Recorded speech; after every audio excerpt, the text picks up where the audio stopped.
কাঁচা ডিমের মেয়োনিজ আমরা অনেকেই খেতে পছন্দ করি না। আমি আজকে তাই এমন একটি মেয়োনিজের রেসিপি শেয়ার করতে যাচ্ছি যেখানে কোনো রকম কাঁচা ডিম ব্যবহার করা হয় না। আর এই রেসিপিটা বর্তমানে ভীষণই ভাইরাল।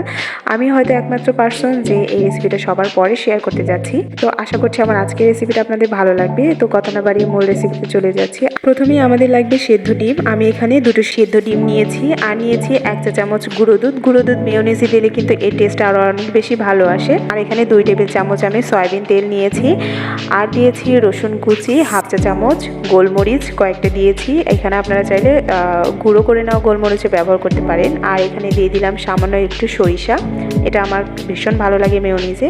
পরিমাণ মতো লবণ দিয়েছি আর স্বাদ অনুযায়ী দিয়েছি চিনি। লবণটা অবশ্যই বুঝে দিবেন আর যদি কম হয় পরবর্তীতে বাড়িয়ে নিতে পারবেন। আর এখানে আমি লেবুর রস দিয়ে দিচ্ছি। এখানে আপনারা চাইলে ভিনেগারও ব্যবহার করতে পারেন। লেবুর রস আর ভিনেগার দুটোই মেয়োনিজে প্রিজারভেশনের কাজে ব্যবহার করা হয়। এখন আমি এর মিহি একটা পেস্ট তৈরি করে নেব। আমরা নর্মাল মেয়োনিজ যেভাবে তৈরি করি ঠিক সেভাবেই।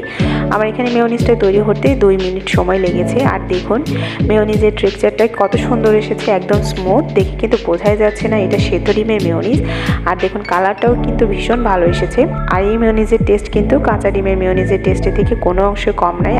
বলতে গেলে আমার ওই মেয়োনিজের থেকে এই মেয়োনিজের টেস্টটাই বেশি ভালো লেগেছে। আর এই মেয়োনিজের সবথেকে ভালো দিক হচ্ছে এখানে অতিরিক্ত তেল ব্যবহার করা হয় না, যেটা আমাদের শরীরের জন্য খুবই ক্ষতিকর।